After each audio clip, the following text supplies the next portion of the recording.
स्वागत है दोस्तों आपका एग्जाम के यूट्यूब चैनल में। इस वीडियो में हम जानेंगे एब्सोल्यूट वीटो ऑफ प्रेसिडेंट क्या होती है। राष्ट्रपति का पूर्ण वीटो। संविधान के अंदर राष्ट्रपति को वीटो शक्तियां दी गई हैं।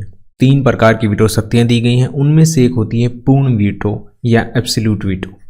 जब भी वीटो का प्रयोग किया जाता है, कोई भी विधेयक जो है या तो रुक जाता है या पुनर्विचार के लिए जाता है या जो है लंबे टाइम के लिए उस पर किसी भी प्रकार की जो है उसको स्वीकार नहीं किया जाता है, अस्वीकार नहीं किया जाता। तो जब राष्ट्रपति अपने पूर्ण वीटो का प्रयोग करता है तो यहाँ पर जो बिल होगा जो कि भारतीय संसद ने पास किया है वह संसद के द्वारा पारित होने के बाद भी समाप्त हो जाता है।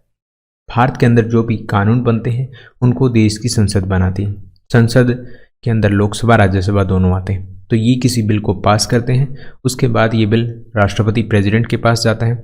वो अगर इस बिल को स्वीकार करते हैं तो कानून बन जाता है, अस्वीकार करते हैं तो कानून नहीं बनता और जो बिल है वो समाप्त हो जाता है। तो अगर वो अस्वीकार करते हैं बिल को तो यहाँ पर उन्होंने क्या कर दिया है, जो वीटो पावर उनको दी गई है पूर्ण वीटो, उसका प्रयोग उन्होंने कर दिया है। अब इसका प्रयोग वो कब कर सकते हैं? देखिए, राष्ट्रपति 2 मामलों में जो है पूर्ण वीटो का प्रयोग करता है।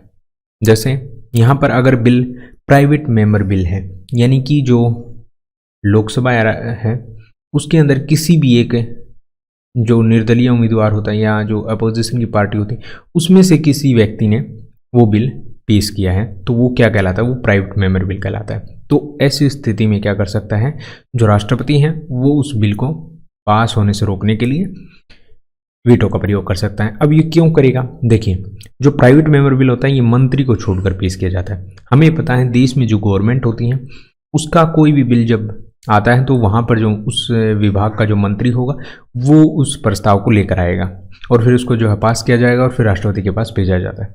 अब यहाँ पर प्राइवेट मेंबर बिल है, यानी कि कोई भी एक मेंबर जो है एमपी यहाँ पर ला सकता है, चाहे वो निर्दलीय हो या विपक्ष के पार्टी से हो। तो ऐसे में जो राष्ट्रपति होता है वो मंत्रिमंडल की सलाह पर काम करता है। जो देश के अंदर मंत्रिमंडल होता है जिसका अध्यक्ष प्रधानमंत्री करते हैं, तो उनकी सलाह पर राष्ट्रपति काम करता है। अब ये विपक्ष लेकर आया है या कोई भी मेंबर लेकर आया है, अगर वो किसी तरह पास हो जाता है तो यहाँ पर वो जो है राष्ट्रपति को सलाह देंगे मंत्रिमंडल कि इस बिल को जो है वो समाप्त कर दे, और उसके लिए वो जो है पूर्ण वीटो का प्रयोग कर सकते हैं।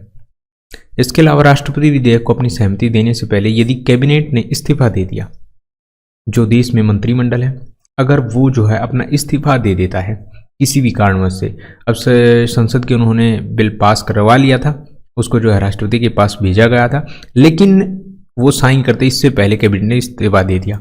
इसके बाद देश में नई सरकार बनेगी, एक नई कैबिनेट बनेगी और जो नया मंत्रिमंडल होगा अब ये राष्ट्रपति को सलाह देगा। ठीक है, संविधान के अंदर ये अधिकार है कि जो कैबिनेट होगी वही जो है राष्ट्रपति को सलाह दे सकते।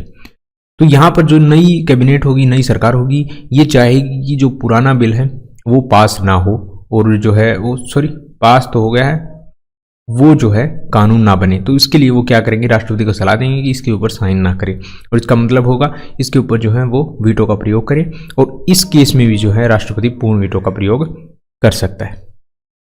भारत में 2 बार इसका प्रयोग किया गया है। 1954 में किया गया था राष्ट्रपति डॉक्टर राजेंद्र प्रसाद के द्वारा और 1991 में किया गया था डॉक्टर आर वेंकटरमन के द्वारा। तो यही होता है दोस्तों राष्ट्रपति का पूर्ण वीटो की शक्ति। अगर आपको वीडियो पसंद आए इसे लाइक शेयर सब्सक्राइब जरूर करें। Thanks for watching.